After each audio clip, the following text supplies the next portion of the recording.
우리가 지휘자. 그러면 우리 집에서의 지휘자는 누구죠?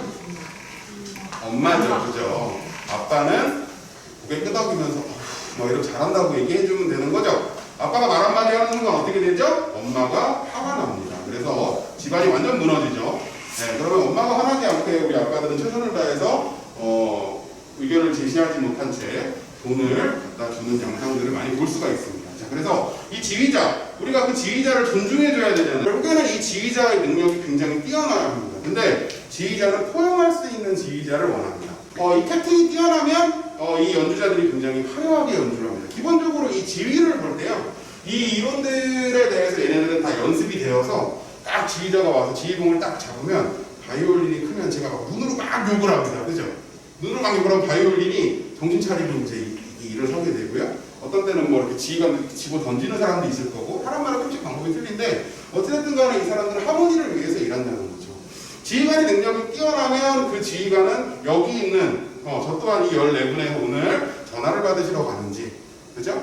화장실 갔다가 커피는 드셨는지, 그런 것들을 다 누가 어디서 무엇을 하는지를 지켜보는 거죠. 우리 아이들 놀이터에 놀면 저희 아이가 좀 어려서 그런데요, 지금 계속 보고 있거든요. 이렇게 보고 있는데 한 초등학생 들어가면 알아서 놀아, 엄마 좀 진짜 좋겠지, 이런 정도? 이런 게 되려면 사실 이 아이들이 굉장히 커야 되는 거고요. 상대적으로 컸을 때와 어렸을 때를 비교하는 것보다 중요한 건 이 우리 내가 가지고 있는 나의 자원들이 어디서 무엇을 어떻게 하고 있는지를 내가 관리하고 매니지하는 것이 그 지휘입니다. 원활한 지휘를 위해서는 언어를 알아야 한다. 언어 뭐죠 우리? 무전기밖에 없죠. 무전기 아니면 소리 지르거나, 아니면 무전기를 끄고 소리도 안 지르고 조용히 혼자를 들고 도망가거나, 그죠? 이런 겁니다. 그래서 지휘가 우리가 잘 안 되는 부분이 그런 겁니다. 개인 연습 훈련을 하시고, 그게 끝나면 모여서 팀 단위로 목적을 가지고 그 사상자를 맞추는 훈련을 진행을 하실 겁니다. 응급의료소 하려면 구급차가 10대가 한 번에 도착하는 씬을 얘기하는 거고요. 이 씬은 한 대씩 도착합니다. 한 대씩. 우리가 가진 자원, 제나의 에너지가 100이면 내가 가진 에너지는 3이에요. 이해하시죠? 그러면 그 3을 더블링해서 한 20 정도로 맞춰서 내가 할 수 있는 역량을 찾아야 된다. 그러면 그 간극이 생기죠. 선착대가 현장 도착해서 후착대가 오는 간극. 길어야 7분입니다. 가평. 왜냐면 출동을 같이 해서 도착했고 얘를 이만큼 와 있고 요 시간이거든요. 부천 1분 30초입니다. 그죠? 수원 1분 25초. 수원이 제일 빠릅니다. 네, 수원이 적재적소에 잘 붙어 있어요. 그래서 오늘은 요거를 배우죠. 선착대장, 센터장님, 단장님, 서장님. 그때 ICS를 쓴다. 그죠? 구급대는 선착구급대, 후착, 팀장이나 대장, 혹은 서장. 생각하시면 되고, 단장 생각하시면 되고, 팀장, 대장, 이렇게 생각하셔도 됩니다. 그래서 어쨌든 이 파이어그라운드 커맨드가 그렇게 대응 전 단계에 이루어져 있다. 전 세계 모든 거의 대부분 국가는요, 응급의료나 이런 보건의료가 다 민으로 빠졌습니다. 그래서 내가 다쳐서 팔이 잘리면 병원에 들어가서 헬기 타고 들어가면 2천만 원 정도 병원전에 코스팅을 하고요. 내가 만약에 아이가 생겨가지고 현장에서 분만을 해서 가면 병원전에서만 코스트가 2천만 원 정도 됩니다. 우리나라는, 그래서 제가 우리 아이를 낳아보니까 100만 원도 안 들더라고요. 그래서 어쨌든 되게 좋은 나라죠. 그러다 보니까 이 민과 간의 개념이 부정확합니다. 쉽게 얘기하면 우리는 지역대에 들어가도 구급차 먼저 배치하죠. 그죠? 펌프도 물론 한 명밖에 배치를 안 해서 그렇죠? 무슨 말씀인지 아시겠죠? 지역대에 들어가도 구급차를 먼저 배치하는 이유는 그렇고, 그리고 우리 구급차는 뭐예요? 국가입니다. 그죠? 소방관은 곧 국가죠. 그죠? 그것처럼 대한민국에서 인정하는 국가직 소방관들 최정예 부대가 근무를 하고 있고, 그죠? 요 분들이 다 관이라는 거고, 외국은 다 민이라는 거죠. 네, 그래서 우리 구급대원들이 실제 필드를 열심히 뛰고 정말 열심히 현장 활동을 해 처치를 해 사람을 살리고 있는데 사상자 현황을 못 만들어서 맨날 욕을 먹어야 돼요. 재난은 우리가 왜 하죠, 그럼? 재난을 왜 대응하죠? 우리가 사람 구하려고 하는 겁니다. 자, 그래서 외국에서 보면은 이 구급의 역할은 우리가 보는 한전, 도시가스, 철도공사 이런 느낌인 거죠. 근데 우리는 이걸 다 가지고 있다. 그래서 이렇게 보면 우리가 이게 화재 진압대고, 단장이 가지고 있는 화재 진압대의 개념 지휘대라는 거에 뭉쳐서 우리는 레스큐팀, EMS팀, FSI를 가지고 있죠. 각각의 능력들은 굉장히 뛰어납니다. 분들을 잘 이용해서 이놈을 기능적으로 잘라서 화재 조사를 특화시키고 레스큐를 특화시키고, 예를 들면 그런 거예요. 건물에 화재가 이렇게 났으면 화재가 이렇게 3층에 이렇게 났는데 사람들이 이렇게 있다고 치면 3층에 사람이 많으니까 구조가 여기를 하나를 아예 마트 통째로 조직을 잘라서 조직화를 시켜준다고 하는데 우리 부국도 출동하면서 센터장님이 그럽니다. 선착 예를 들면 뭐 공공센터로 예를 들게요. 공공 하나인데 다섯 상자예요. 공공 하나 국차가 현장 지휘하세요. 나는 전반적인 이제 안전관리, 세이브 매니지를 하겠다. 이렇게 해주면 최고입니다. 단장님이 출동하면서 선착 구급대 현장 지휘에 이렇게 하면 최고죠. 그죠? 그러면 내가 멋있게 그럼 공공국차가 현장 지휘하겠습니다. 이렇게 하면 끝입니다.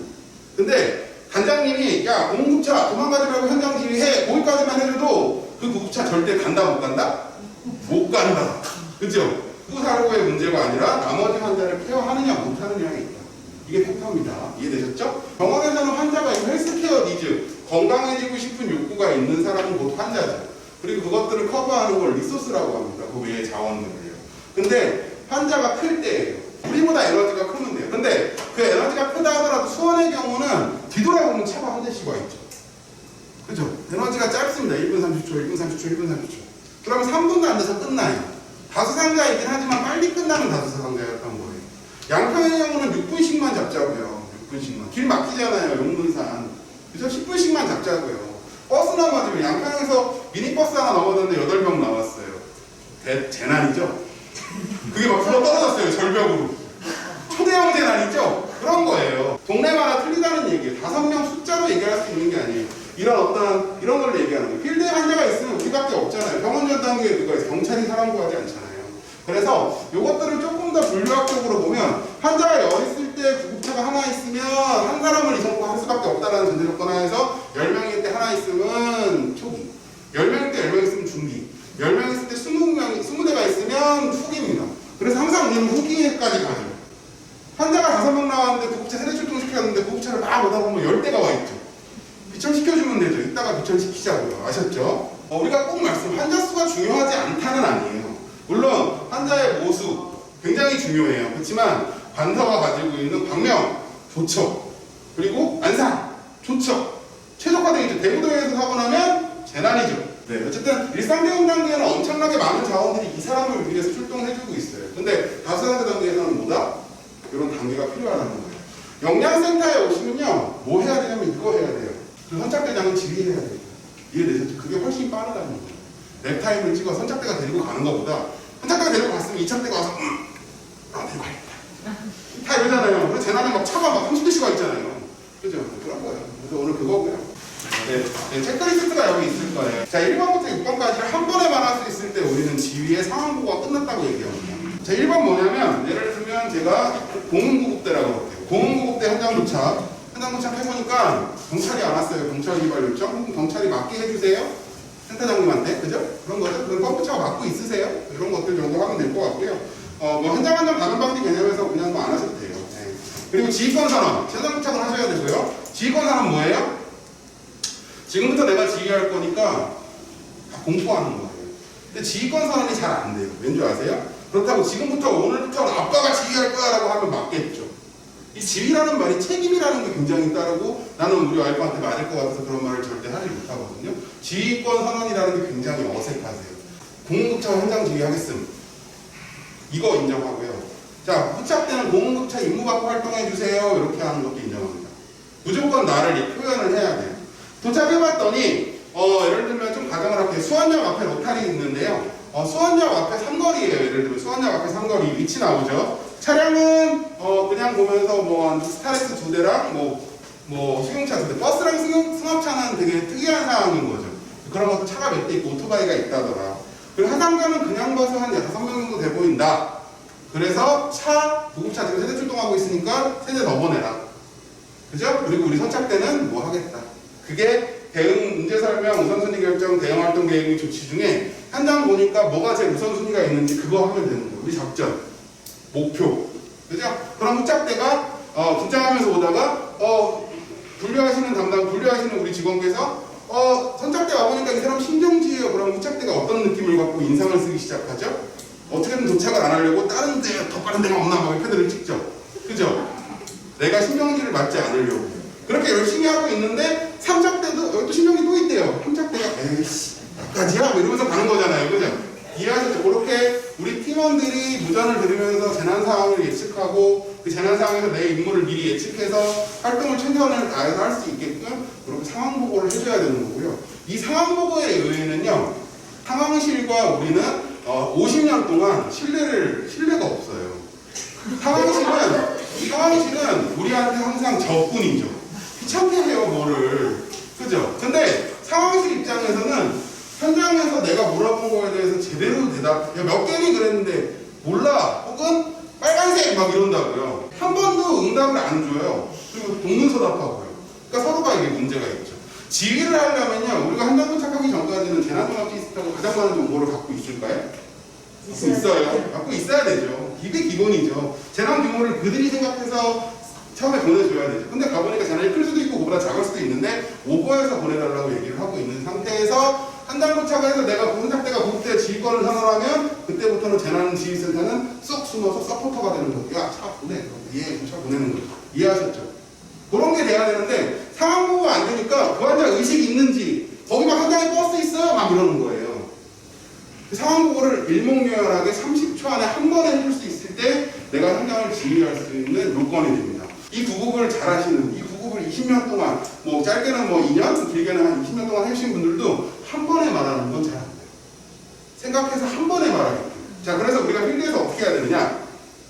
용문급차, 현장도착, 지금부터 용문급차가 지휘할 건데 급자 그냥 보기에 한 7명 대보여요. 차 4대 더 보내요. 그런 상황에서 그러고서 이렇게 차를 보내는 순간에 빨리 20초 안에 현장을 돌아가서 돌아보니까 무슨 영화, 네가 옆에서 찍어준 위치 맞고 옆에서 찍어준 위치 아니고 지휘와 마파 삼거리고 도착해보니까 차들이 띠리리리 있고 급자 다시 확인해보니까 7명 정도 있는데 걷는 사람 3명이고 못 걷는 사람 4명이더라. 됐든 도착하자면 용문급차, 현장급차, 직권선언 하겠으면 차 7대 더 보내세요. 그러면 그래서 급자가 몇 명인지 이렇게 나오잖아요. 그래서 우선 급자 몇 명인데 차부터 보내달라. 그리고 선착대는 뭐 하겠다. 이해하시죠? 요 정도만 해놓으면 후착대가 이제 세팅이 돼요. 그래서 분류해보니까 어떻더라. 추후에 보고. 그게 이제 2차 보고. 1차 평가 때, 1차 보고 때는 이거를 질량화합니다. 화재 현장은 이 자체를 들어도 질량화가 잘 안 돼요.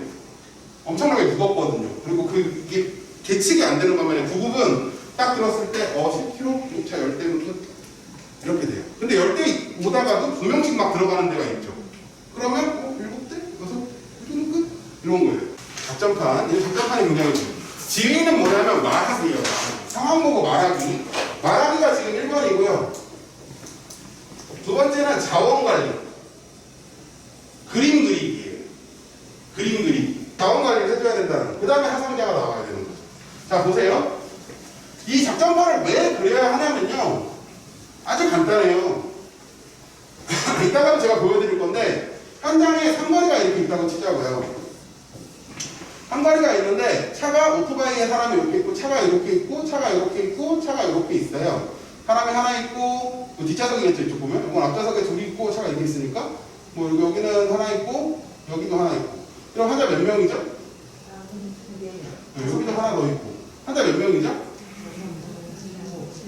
7명입니다. 그죠? 얘가 신정지급자예요. 얘 누가 가져가요? 화성구급차가 가져갑니다. 얘 오산이 가져가요. 얘네 2명은 송탄이 가져갑니다. 이렇게 해서 여기 리스트가 되면 이 밑으로 오는 거예요. 그래서 이성구급대가 누구고 발생 위치가 누구가 나오면 그 다음 뭐예요? 전설의 SNS 깨톡이 있죠. 그죠? 그래서 깨톡들을 받아서 이렇게 하면 돼요. 자, 첫 번째는 이 상황을 말하기를 한 번에 해주셔야 되고요. 두 번째는 자원관리를 해주셔야 됩니다. 이해되세요?